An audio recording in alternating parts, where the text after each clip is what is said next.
You're listening to Strange by Nature, your guide to the strange, weird, unbelievable, and improbable wonders of the natural world.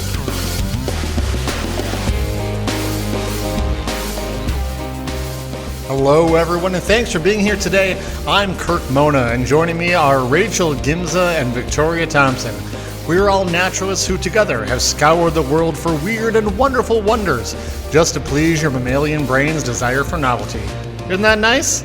Let's do this. Welcome, everybody, to the show. It is once again that time. So excited to have you with us here. Let's go.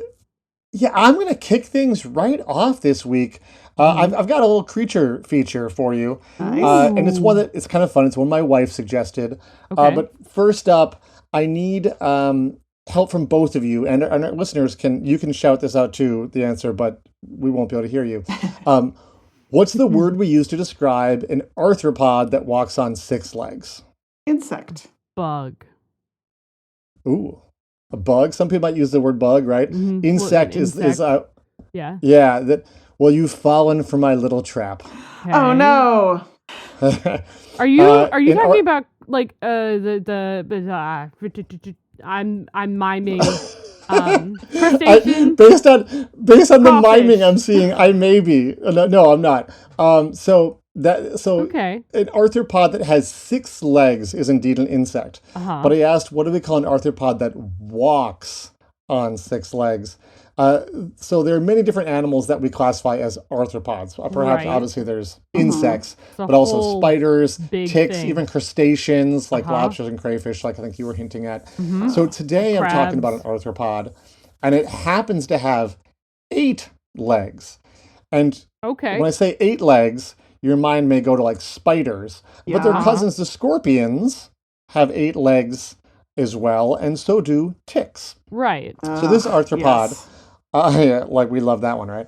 This Uh. arthropod also has 8 legs, but one of the really cool things about them is they only walk on 6 of them. Okay. I know what So you're talking about. what you're saying is my answer was correct but not complete.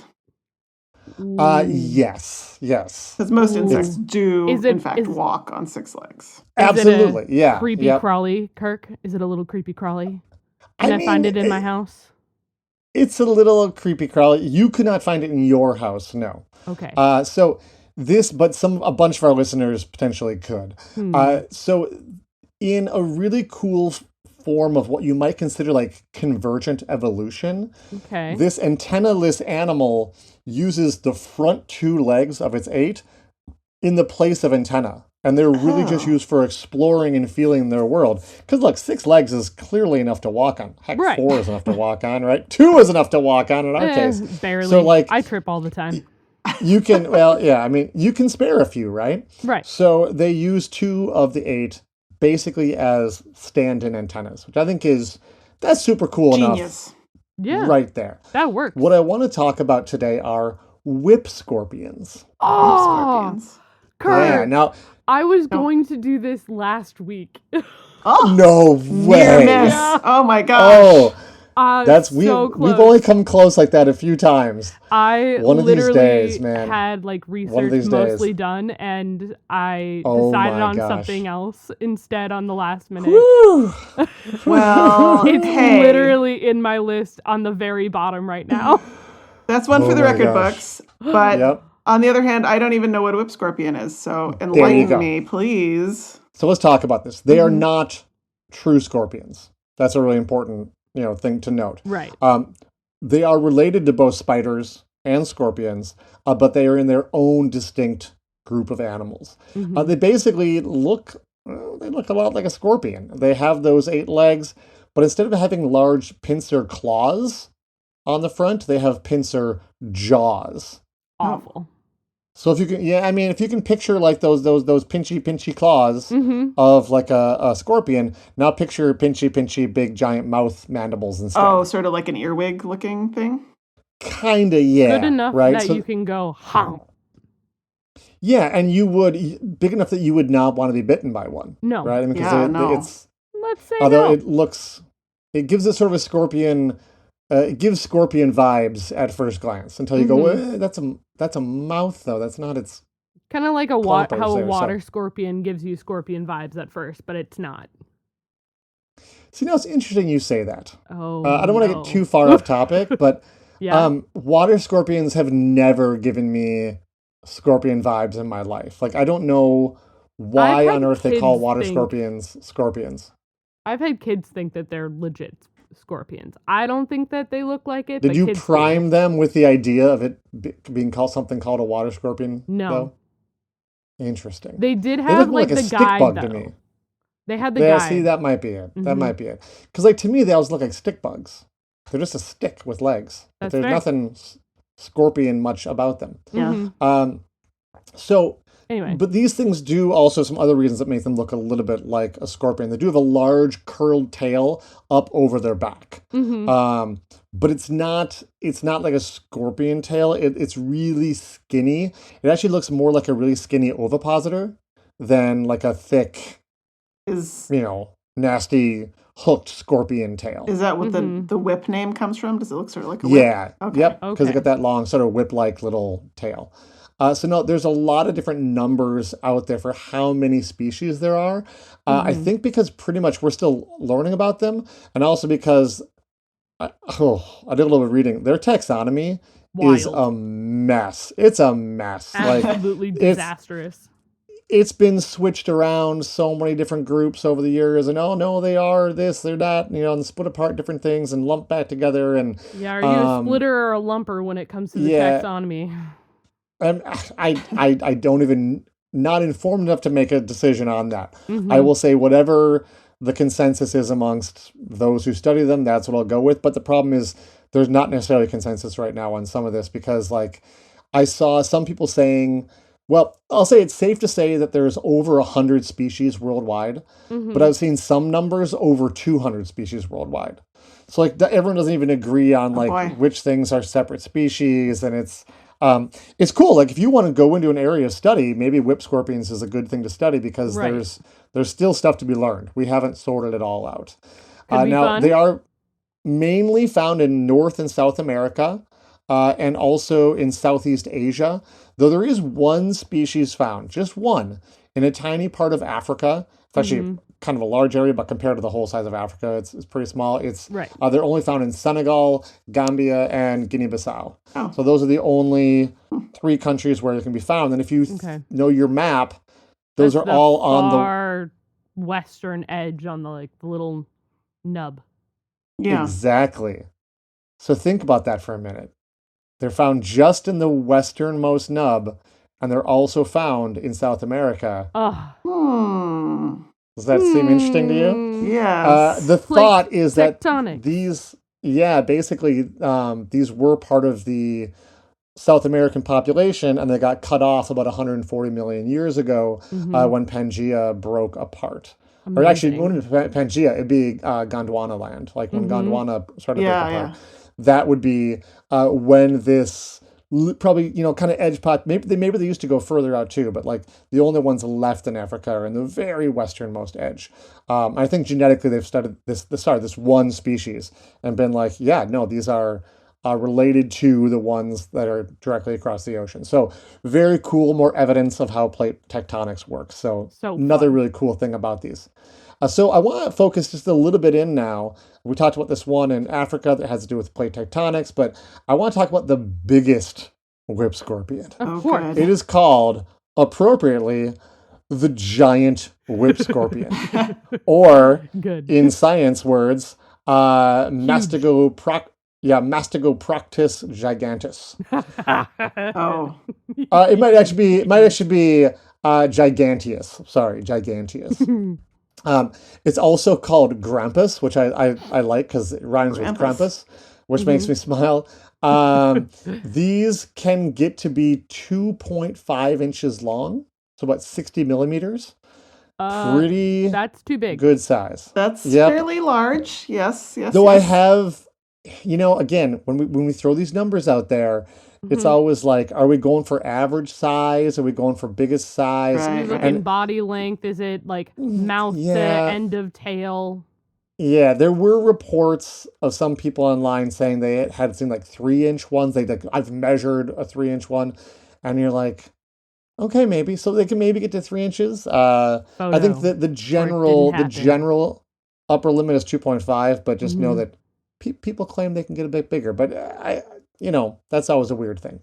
So there is Horrifying. another name for this animal that I have not used yet, and it has to do with their defense mechanism.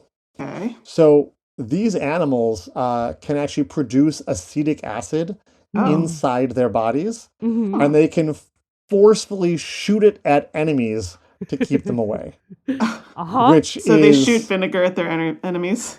yes, yeah. Now Uh-huh. I would say I used acetic acid last night when I quick pickled onions to make my carnitas, Nice. and Victoria correctly identified that acetic acid is sometimes commonly called vinegar.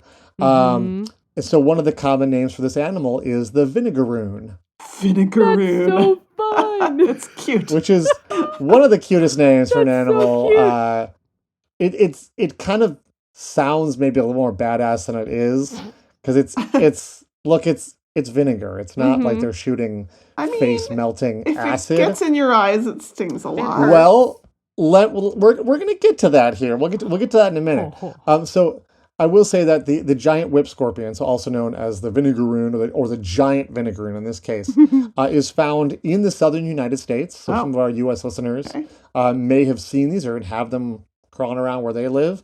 Okay. They're also found in northern Mexico. So the biggest ones, southern United States, northern Mexico. For once on the show, Texas. something here and not in Australia. Ah. We gotcha. All right, so people tend to use the word vinegar and acetic acid interchangeably, but often that actually isn't totally accurate. So the vinegar you use at home is actually incredibly watered down acetic acid. Right. So if you're putting vinegar on your food and whatnot, that's about 5% Yeah. acetic acid. And the rest is basically just water. The liquid shot out from a vinegaroon, though, is 85% acetic acid. Oh, okay. Oh no. Yeah. Plus, and the other stuff, there's also some other kind of vaguely bad smelling compounds in there as well. Uh-huh. In that last 15%. So I also kind of maybe it's not I don't think a horrible smell, but it smells a little bit like a little rotten kind of smell that Okay. might be in there. It may even, if from my memory serves correctly, may even be the same we've talked about in the it might even be butyric acid, which has a bit of a like vomity kind of smell. smell. Oh, yeah, if I recall. We learned out Yeah, about so- that in your comet episode, I believe. There you go. So, Oh, yeah. it probably doesn't smell great. Now, I will say concentrated acetic acid is certainly more dangerous than vinegar. But still, if you read reports about these animals, they really aren't dangerous. People No. even keep them as people keep them as pets. Yeah, they're to be like they're so nice. They're chill. Yeah. But as I was looking up Look on creepy something, as hell. I Oh, did. yeah. Yeah, they look pretty creepy. Probably that's part of the appeal of keeping them as pets. Probably. I did find one really interesting paper that I want to share quickly on them. Some researcher had noted that there really was no literature about humans ever being injured by a vinegaroon. So I should say in the medical literature, right? Yeah. And so they decided, it'd be interesting, is the medical literature is not the end-all be-all source of knowledge in the medical world. So they decided to look through all the records of a regional poison control center instead. And what they discovered were 50 cases of people self-reporting being injured by vinegaroons when they called the poison control center. Now, Amazing. I will say 36 out of those 50 were people being bitten Okay. by the vinegaroon. Okay. They go, okay, well, those big pincers, that makes sense. Ow. Yeah. But, or the pincer jaws, there were 13 cases of skin exposure to the sprayed liquid. And there were 3, and I'm sorry, you aren't going to like this, but 3 what they call ocular exposures. No. Ouch. No. Yeah. Meaning they got Ow. sprayed in the eye. And very puzzling, 2 ingestions. Now, Why was your mouth open? well, that was my first thought. Yeah. But when I read through it, it didn't actually say if people ate the acid or if they ingested the entire animal. Did like a little toddler or something pick one up and eat one or something, like, right? Oh. Hey, little kids put everything in their Yeah, mouths, they right? do. So I was like, it didn't specify which one. I will say everyone ended up being totally fine. These there's no fatalities from this critter. People sprayed on the skin though reported skin redness and inflammation, numbness, tingling, itching, and swelling. People sprayed in the eyes, experienced pain, and I bet. blurred vision from anywhere from an hour to up to 5 days. Okay. So Wow, the point is, dang. we aren't really the target of their defense mechanism. But like I No. said, people keep them as pets, right? But being sprayed, I guess being sprayed in the eyes if you're a predator, if you get sprayed with strong acetic acid, that's actually probably a pretty effective defense strategy. Yeah. And I'd it's walk pretty amazing away. that we have animals that have somehow evolved the strategy to make a sizable portion of this super strong acetic acid and then use it as a defense mechanism to spray in predators' eyes. Like, that's And be able to that's like just store that in bonkers. their body somewhere too. Yeah, yeah.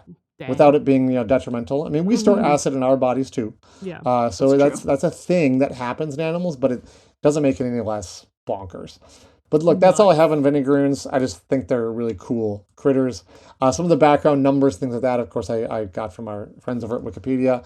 But also the November 2022 edition of the journal Toxicon. Toxicon. Okay. Love that. Great name for a journal. We're going to take a quick break, and when we're back, it will be Rachel's turn.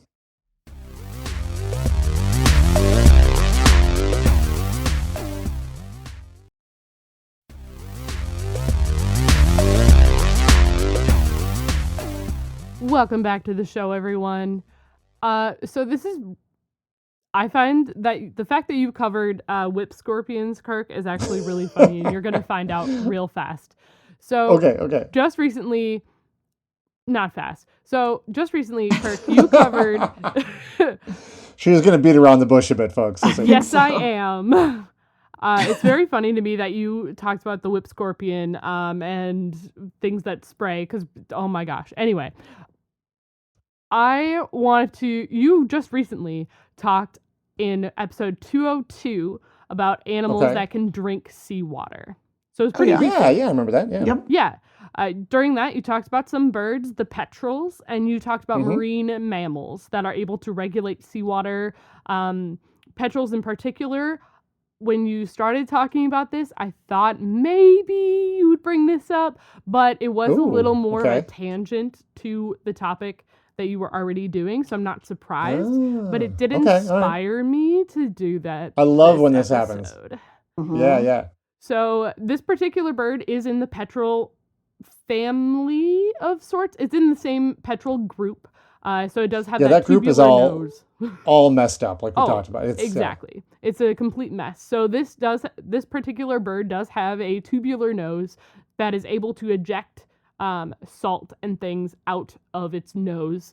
But this particular bird is also, these two species of bird, I should say, are weird on their own. So let's talk about the Fulmar bird. Ooh, yeah. Fulmar? Yeah, okay. Fulmar. Yeah. Those are cool. Yeah, they are.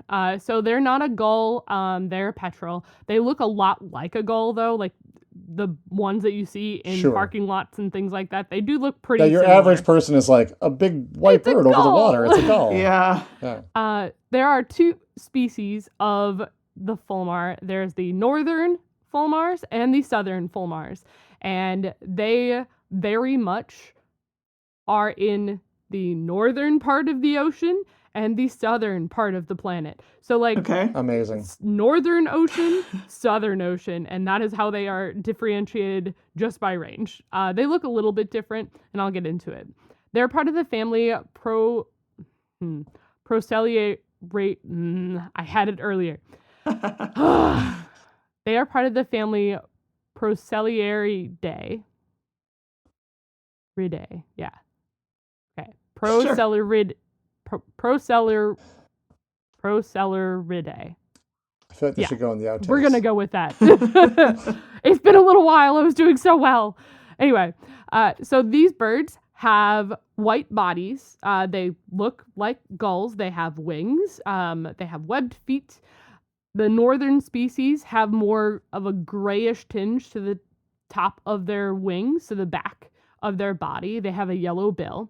They're a little bit smaller as well. They are a 40 to 44 inch wingspan, or in science, sizely. yeah, or in science, a 102 to 112 centimeters. While the southern is paler overall in their body, but they have dark gray, black wingtips. And they're a little bit larger. So they have a wingspan of 45 to 47 inches, or 115 to 120 centimeters. For a little bit of context to give everyone an idea, 48 inches is 4 feet. Yeah. So context. So just slightly under your average 9-year-old. Maybe. They get taller every smaller time. Smaller than a Rachel, though. Smaller than a Rachel. Smaller than a Rachel. We're gonna take it where I can get it. So the northern species generally, like I said, spends its time in the northern oceans, while the southern Fulmar hangs out in the southern ocean, really truly around Antarctica and the islands around there, including spending a lot of time in Duke's Passage, which Victoria talked about quite a while ago, if I remember. But it would be great. really weird if they had named the ones in the south the northern Fulmar and the ones in the that would have been funny. That's an opportunity they lost. missed opportunity for a great joke there. So logical and unhumorous. Boring. Anyway, so when they breed, the Fulmar birds, they breed up on cliffs, and they lay a single egg during breeding season. They are... It's always a risky strategy. It is, and especially is risky when it's on a cliff, and they don't really make a nest. They just put it on the ground. This will be fine right here. This feels like a good spot.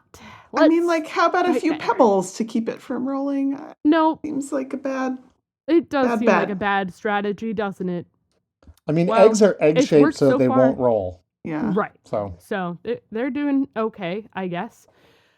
However, the birds don't start breeding until they're at least 8 to 10 years old. There was even a study somewhere where there was an individual that didn't start breeding until they were 20 years old. Oh, like a human. Man. So wild for them to do. But it's a good thing that they are relatively long-lived when it comes to birds. They regularly live into their 30s. Like adults mostly live into their 30s, which is good, but also, you're only laying one egg every year. So it's dangerous. Yeah. They had some population issues for a little while, and they do have predators like rats and minks. Rats. Just going to say rats. They're the worst. Yeah. So rats, minks, other avian like birds of prey and things like that too. So similar to other petrels we've covered, such as the albatross, fulmars, other than when they are breeding, they actually spend most of their lives out in the open ocean. They are often looking and hunting for fish, for squid, for crustaceans. They kind of hang out in the deep water and intertidal zones. They'll go for eels and things like that too. Any sort of carrion that they can find, like whale falls or anything like that, they will absolutely eat it. Whatever they can get their hands on. Their beaks on, I suppose, not hands. Nice clarification. Yeah. Speaking of, they can dive up to 10 feet deep in the water for their food, which that's almost 2 Rachels into the water. That's pretty deep for a bird to dive for. Now, when the pair of albatross, when the pair of fulmars are nesting, one parent, they actually trade off on duties. They both are taking care of this egg and incubating and taking care of the nestling. One parent obviously has to travel to get food for the baby and themselves, and then they'll trade off. But sometimes that ends up being a 600-mile round trip. This has been recorded multiple times. That is crazy. to get the food that they are looking for their nestling, which is wild and too 600 long. miles That is too to get far. food? Uh-huh. And that's round trip. Okay, so flying 300 miles must away and 300 miles Have back. a good storage pouch or something. Did they have a crop they're storing their food in? Not so much that. They do digest it and then regurgitate it up. Lovely. Okay. Yeah, it's gross. Now overall, like, this is interesting, but it's not the weirdest or strangest thing we've had on the show. It's interesting, but it's not weird, not as weird as we expect, right? Mm-hmm. So the thing is, it's good thing that you asked about the crop and things like that, Kirk and Victoria, because they have an interesting stomach oil, which they're actually able to use to feed their offspring if absolutely necessary. It's a oil that they're able to put in, they're able to make. It's in a particular, like, special organ that a lot of petrels have, actually. This stomach oil will hang out and they will squirt it out for their babies if they need to. It's full of triglycerides and things like that, so good things. These birds are also, we mentioned some of their predators. If threatened, since they're not good at walking around on those cliffs, but good at flying, they're able to, even the babies, after about like no more than 10 days, they are able to open their mouth and shoot this oil out of their projectile body. Vomit kind of action? At whatever, literally projectile vomiting, whatever is threatening themselves or their baby, and they can vomit this up to 5 feet away from them. I bet it smells bad. Oh, it smells awful. This oil smells so bad. It's the reason why they're called a Fulmar bird.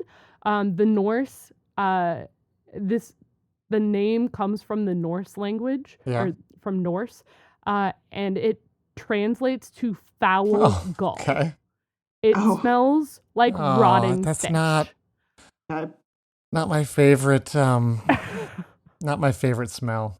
Just it takes me back to the Bean Boozled. They don't have it anymore, but for a while they had the fish flavored jelly bean, which I swear it just said fish, I think, but definitely tasted like rotting fish. No, it said rotten fish. It was rotten fish. It was rotten fish. It's that and spoiled milk. For you, really Kirk, bad. just fish would be I don't bad like enough, fish. but I don't it like was smell of definitely fish, rotten period. fish.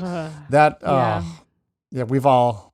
I remember when you ate that one. Yeah, yeah, I was there. That was bad. Not as bad as when Rachel ate the dog food one, though. So I could smell you from like 20 feet away. That's how strong that thing was. I was just breathing. Awful. It was bad. I just like bit into it once and spit it out. So potent. That's how bad it was. Awful. Very livery. Gross. Yeah. Anyway, gross. Puking birds. Terrible time. Nice. Really Milk impressive also work stuck with of me for a while. Food scientists. Right? Though. Like, yeah. The baby wipes definitely smelled and tasted like baby wipes. Well, fun little tie-in there actually to my topic was that I remember reading a story about those beans, like how they came about was they were trying to make, Jelly Belly makes all kinds of fun flavors, and one of the food scientists creating flavors tried to make a pizza flavored jelly bean. And it was so horrifically bad that he just kind of like shelved that formula and was like, nope, that didn't work. And then years later, they were like, hey, we should create these like awful tasting beans as like a game. And he was like, oh, I have one for that. Hold on. And that was the one that became the barf bean, the vomit bean. Which you can imagine, like, wait a minute, this was supposed to be pizza? It tastes bad. Like, what on earth? But I think it's that... No. It tastes but like that puke. it has to do with, probably has to do with Parmesan cheese. because Parmesan cheese has a compound in it that's also found in vomit. So a fun little thing, if you put a bunch of like fresh, good Parmesan into a little jar and kind of cover it up so someone can't see and have them smell it, and you tell people this is Parmesan cheese, usually they'd be like, yum. But if you tell people, okay, one of these smells like vomit, and you have them smell that one, they'll be like, oh my God, it smells like vomit. And it's the same one, but if you prime people to think it's going to be vomit, you smell vomit. If you think it's going to smell like cheese, it smells like cheese. Our mind is real powerful. Yeah, the brain is fascinating. wild.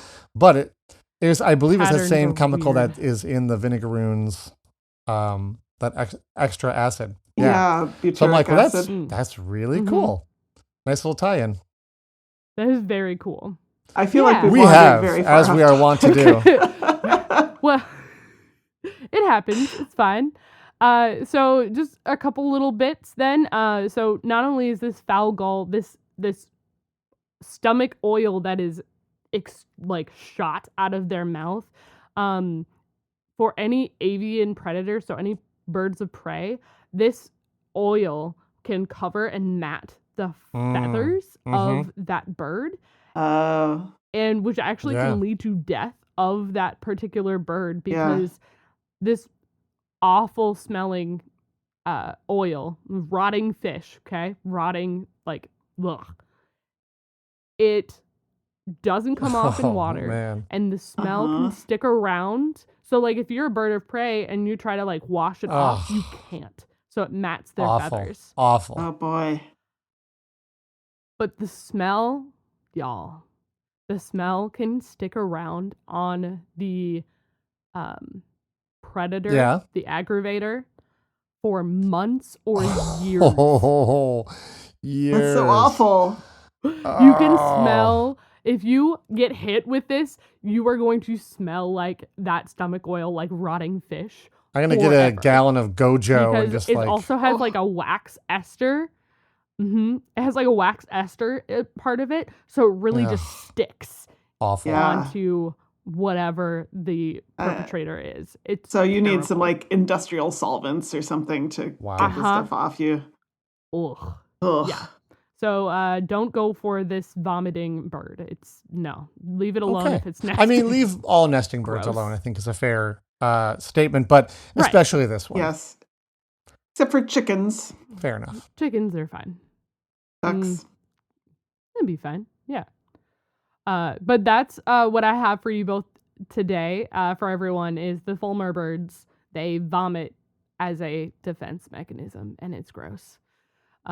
My sources this week were Wikipedia, the Scottish Wildlife Trust, the Cornell Lab of Ornithology, Scholastic Science World, and Worldwide Expeditions. All had great articles about the Fulmar birds. We are going to take a quick break, and when we return, it'll be Victoria.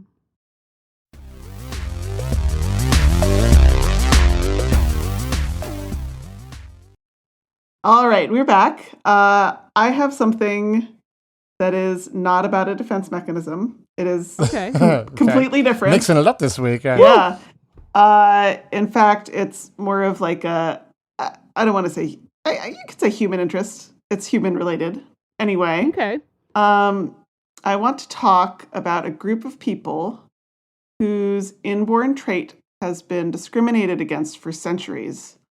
In spite of making up about 10% of the population, people belonging to this despised group have been accused of witchcraft, uncleanliness, and perversion. As late as the 20th century, they were considered to be prone to mental illness. And people displaying this behavior have been shut out from religious leadership and subjected to brutal methods to try to correct their inborn behavior. I know what this is. Cesare Lombroso, who is considered the father of criminology, believed that they were primitive and abnormal. Yeah. In summary, people without this trait felt that there was just something not right about this despised minority. Something, you might say, even sinister. Nice. That's a good one there, Victoria. I'm talking, of course, about left-handed people. Mm-hmm. Possibly. When you first started, I was like, It's either left-handed people or gingers. One That's of the where two. I went also, Kirk. I was like, is it lefties Yeah, or is it I think gingers? gingers make up way less than 10% of the population. Yeah, it is less than that. But So it's really funny that Also you bring this evil. up though, like for a couple of reasons. One, I was just reading some article about some of the more difficult things that have to do with being left-handed when it comes to like things like ballpoint pens and the use of those, and like brooms and everything are built for right-handed people, not so much lefties. Anyway, also half of my family, like my mom, my grandma, and my brother, all were lefties. So Yeah. weird. Fascinating. I'm partly inspired to do this topic because one of my children is left-handed and the other is not. That's amazing. Yeah. Possibly our listeners might have thought I was talking about something else to begin with, and this may be surprising for many modern Westerners, but until not very long ago, left-handed people were, in fact, subjected to serious discrimination, and in some parts of the world still are. Children who were naturally left-handed used to be subjected to various punishments for using their left hand in our country and Europe. My mom was for a while. Like kids They would made her have use those scissors with the green handles. Well, it eventually like they fought and like allowed That's her the most to minor thing be ever. like lefty. My grandma fought for her to be able to be a Yeah. lefty, but yeah. Oh, good for her. But Right? kids used to have their 60s. hands tied down, or they were beaten on their hand or humiliated. So horrible. And often this was justified by supposedly protecting, quote unquote, the child from the mental retardation and other bad outcomes that would surely result from being allowed to continue to use their left hand. This is what people believed. Wow. Terrible. Yeah. Of course, this did not actually prevent mental retardation, so-called, or any other problem. It created problems. If you ever saw the movie The King's Speech, you'll know that King George VI of England had a terrible stutter, which really impaired him in his his duties, and has been attributed to the forced use of his right hand for writing in childhood. He didn't apparently have a stutter until he was 7, 8, and was subjected to this. And some psychologists in the early to mid-20th century who were opposed to this retraining believed that it was responsible for about half of stuttering cases. Wow. Yeah. This prejudice goes back many centuries, and in Western culture dates back to ancient Mesopotamia, at least that far, Egypt, Greece, and Rome. In Christianity, there's no specific prohibition against the left hand, but the right hand is clearly favored by language and custom. So if you think about sort of Christian liturgy, Jesus is depicted as being seated at the right hand of the Father. You never hear about the left hand. Right. And as I hinted earlier, I know in a lot of like historical fiction and things like that, or not even historical fiction, but like the right hand is kind of like the person you go to for an advisor, and the left hand is like the enforcer of whatever society you're part of. Like we have that phrase, like the right hand man. Yeah, I hadn't heard the left hand part of that, but I think the phrase right hand man is definitely still in use, as you say, Kirk. As I hinted earlier with my funny introduction, this prejudice is even baked into our language. You know, right is another synonym for good, and the word sinister literally just means basically left in Latin. Yeah. It's pretty on the face, on the nose there. Yes. This prejudice is not confined to Western cultures. It's just as strong, if not stronger, in many parts of the world, particularly in Islamic cultures. So in I'm not sure if it's in the Quran or the related texts, but the Prophet showed a preference for the right hand. And in Islamic cultures, many parts of Africa and South Asia as well, the right hand is for eating and the left hand is for bathroom business and other dirty stuff. And so there's a strong, stigma against the left hand. And Currently, there's a very strong stigma in China as well. I'm not sure how far back that goes or if it may date only to the communist regime, because it was also very strongly enforced during the Soviet Union. But, children there are still subjected to punishments and humiliation to make them use the right hand. And consequently, China has a very low rate of supposed, left-handed people because it's been beaten out of them. So I saw one estimate that some 2/3 of the people in the world who are born left-handed are subject to discrimination and stigma still. It's a lot. What a stupid thing to Right? Well, that's to be a hill you're going to die on. Yes, correct. In the West, efforts to retrain left-handers started to die out in the 1970s, which seems shockingly recent. But as you mentioned, Rachel, your mom in the 60s was still being subjected to this. Yeah. But the disadvantage of living in a world made for righties remains, as you can learn by asking any lefty who has to use the ubiquitous right-handed scissors. Or broom, apparently. I didn't know about brooms. So like the push brooms or whatever with the really long handle, if you use it as a left-handed person, it will unscrew. Oh, okay. That kind of broom I see. I was thinking of like a your typical like a regular broom. Sweepy broom. Seems pretty bi-directional. Yeah. Okay. So getting more sciencey now. What causes left-handedness? Nobody really knows. It's a bit murky. As far as scientists have figured out, it comes down to probably a combination of genetics and environment, as so many things do. Based on recent research, it seems that at least 40 genes may control it. Oh, wow. Yeah, which explains why it's not, it can run in families a bit, but it doesn't display any very easy to follow pattern of heritability. And there could be some epigenetic factors at play, that is like things that can happen after conception that affects how genes are expressed. It does not, as some pop psychology sort of ideas would suggest, come down to being quote unquote right-brained or left-brained, which isn't really a thing anyway. No. Right. That one drives me crazy. Yeah. People still think it's a thing, and it's like, no, it's not a thing. It is not generally related to birth trauma or other pathological causes. It was thought for a while that it might be related to levels of testosterone experienced in the womb, but recent evidence suggests that is not true. There was also some bad science put out there, I think in the 90s, that lefties die like 7 or 9 years earlier than average than righties, which also is not true. I found this very helpful paper that laid all this stuff out. It was kind of a retrospective. It's like, and that was based on bad data. Oh, and this was based on, once we got better data, no, that effect disappeared. And so on and so forth. Yeah. Interestingly, there are some humans, this could be a whole other topic, about 0.01% of the population where the internal organs are reversed. So the heart is on the right and the liver is on the left. I knew someone with that. They were a set of twins. One was correct, and they were mirror twins. Mirror twins. Wild. Apparently, weird.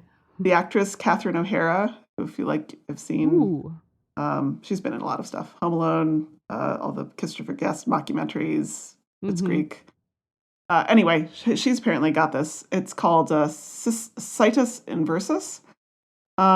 So while a lot of progress has been made in understanding how asymmetry forms in the body and what causes that particular condition, it turns out that people with situs inversus have about the same rate of left-handedness as the rest of the population. I was wondering where you were going with that. Okay. So, so probably they're not related, it sounds like. Yeah, not related, it seems. Interesting. But it does seem that consistently, about 10% of humans are naturally left-handed, at least as far as it comes to writing. And male lefties outnumber female lefties about 5 to 4. Okay. But handedness does not appear to be directly linked to the X chromosome. Interestingly, there does seem to be a significant overrepresentation of lefties among both gay men and lesbians. Pretty fascinating. That is wild. Yeah. And I think this is so cool that they're able to figure this out. But left-handedness seems to go deep back into our prehistory. One of the more common types of cave painting found in various places around the world are handprints. So they would have like a blow tube of paint and outline their hand with the paint. And like most people, if you gave them a tube of paint to hold, would hold it in their dominant hand and put up their non-dominant hand to be the one to make a print of. Right. So they did a survey, and about 23% of the handprints surveyed were of the right hand, meaning that the artist held the tube in their left hand. So were lefties more dominant among cave dwellers? It's what, twice as many lefties? Not necessarily. Yeah. So a modern researcher decided to test this out, and they had just regular test subjects come in, just regular people. So, hey, go ahead and do this. Yeah, gave them a tube of paint and had them do this. And about 23% of them picked up the tube in their left hand and made a print of their right hand. Interesting. But only about 8 to 9% of them wrote with their left hand. Huh. So it's an overlap and not a complete correlation. I mean, I know. But it does. Yeah. Yeah, go ahead. Well, I know that. So I'm right-handed, but I definitely do things with my left hand, where it's more comfortable for me to do that in my left hand, like golfing and bowling and things like that, versus in my right hand. So interesting. Absolutely. Well, Rachel, great segue, because that was going to be my next and in fact final point, which is that amazing. It's not a complete binary. A lot of lefties who write with their left hand actually use their right hand to throw a ball or do other sports things, and vice versa. There's some people who are completely ambidextrous, although they're not that many, and some that favor one hand slightly over another, but not that much, or use different hands for different tasks. So, it's complicated, and we shouldn't discriminate against people for what hand they prefer to use for things. That's my opinion. Yeah. I agree with that opinion. I had numerous sources this week. The most important ones were an article in Medium by Nicole Valentine, a blog post from Johns Hopkins about stuttering and handedness, a 2011 article in The Lancet about King George, and let's see, a 2019 article from Brain Neuroscience Advances by Chris McManus, which was the one I mentioned about the retrospective of the scientific evidence. And then the prehistoric stuff was from Deseret News, October 2003. Awesome. Yeah. Thanks, Victoria. Nice, thanks. That was Absolutely. Cool. Wild. That's what we have for our show this week. Thanks everybody for joining us. Yeah. Bye-bye. Bye-bye. Thanks, everyone. Bye.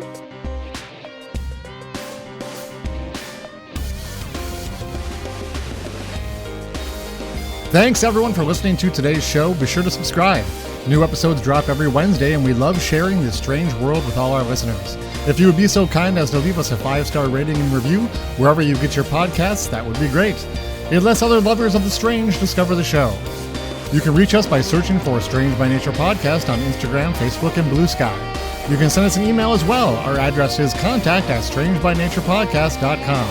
If you want more information about the show, you can check out our website, strangebynaturepodcast.com, and you can support the show and get ad-free episodes at patreon.com/strangebynature. Until next week, get outside, stay curious, and embrace the strange.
I've got one sort of little bonus thing to throw in, one or two little things about your topic, Victoria, Same. about like left-handedness and whatnot. And one of the things that occurred to me was that one of the things I teach is archery. Like a Yeah. archery instructor for work. Oh yeah, dominant eye. Yep. And dominant, one of the things you find with the kids is dominant eye is not always the same as dominant hand. Right. Which trips them up so much. Yeah, if it's not, it can really throw kids up because you're like, oh, you are, we have a test we can do. Oh, this eye is dominant. You should be using like a left-handed bow. They're like, right, but I'm right-handed. And we're like, I know, but like you will actually shoot better with the left hand, or with because it's all about your eye. And some people are like, oh, they try it and they're like, oh my gosh, like I can finally do archery. Like I could never figure out why it doesn't work before. And some people are like, look, I can't do it. I don't care if I'm, my other eye is dominant. Like I can't do this. I cannot do this. So it's really hard for them to do archery sometimes. So it's like they can't use their left hand, but they probably should be using their left-handed bow. And they're just stubborn. Well, but also people have varying. Too. Sure, and people have varying degrees to which they're proficient with their non-dominant hand. Like I remember, for some reason, this fact stuck in my head, but I read Katharine Hepburn's autobiography a long time ago, and I remember her saying that she was so right-handed that like she had trouble doing any kind of detailed or like fine motor skill stuff with her left hand. Oh wow! Yeah, my left hand is terrible. And meanwhile, I golf and everything with my left hand. I can bowl with my left hand. That's wild. They actually, one of our, someone who's training us into some archery stuff had us do a really interesting experiment as far as learning how to teach. And they said, we all happen to be right-handed. So they said, okay, grab a left-hand bow and we're going to shoot left-handed. It was so horribly awkward. Yeah. But they had us do that to have us like gain an appreciation of like, this is what people who've never picked up a bow feel like. Like I have a bunch of bows, like I shoot. It's not even like, I don't even like think about it, but it's hard to remember what was it like that first bow I picked up was when I was like a little kid. So it's like putting that wrong bow in your hand, but go ahead, like shoot. It's like, you're like, I don't even know how to hold on to this and how to like nothing works right. And it's like, it was a really cool reminder of like, this is what all of your students feel like when you're like, just pick up the bow. Like, what are you doing? Do it. And they're like, and they don't even know how to hold on to it. It's like, it was very cool to be able to experience that through the switching of hands.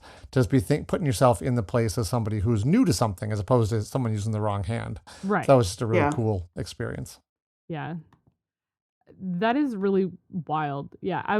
I was thinking about some of these things a little bit more too, just because of the article that I mentioned in the show about the just the struggles that it is. You're living in a right-handed world, but you're left-handed. So like like a lot of desks, especially in America, are for right-handed people, and people who are left-handed only get like a handful of desks, and they're in certain spaces, and sometimes people will take them without you, and there's not enough necessarily for all of the left-handed people. If that doesn't make sense to our listeners, we're talking about a kind of desk where it's sort of a writing platform attached to a chair, and it's only on one side of the chair. Like a school desk. Yeah, school desk. On that note, though, you mentioned scissors. Yeah. I don't know if a lot of people know, most of the modern scissors, like school scissors and whatnot, are completely reversible. Oh, that's awesome. You look at me and go, oh, that's a right-handed scissors. But if you try to put it in your left hand, you go, oh, this actually still works this way because it has the sort of the grooves for your thumbs on both sides, which is really cool. Yeah. One other thing, and I don't know if like this has been changed at all or anything like that either, but another interesting thing that I didn't know that was a thing is ballpoint pens. When you use it with your right hand, they're designed to be dragged across, but if you're doing it with your left hand, you're pushing. So you can oftentimes feel like you are running out of ink, but you're not out of ink because it's still there, but it's because the ball isn't going the way it needs to go. Sure. It's weird. Fascinating. I learned that and was like, I have so much more appreciation from my brother and my mom and everybody who used regular pens. My grandma using fountain pens and things like that too, just like nuts. Yeah. Oh, fountain pens, like, yes. There's no way. You can drag them across the page. You don't push them across the page. They will just right, but you just dig in and smeared. tear and rip and yeah, awful. The whole time is just going to be smeared. All right, we can we'll say thanks, patrons, for listening. Thanks, we try to get these bonuses Thank out you. on time. I know I just dumped like 6 of them last week that we've been negligent in getting out on time, so I apologize about that. Sometimes life gets in the way. Instead of life finds a way, life gets in the way. So that happens. Places. Yep.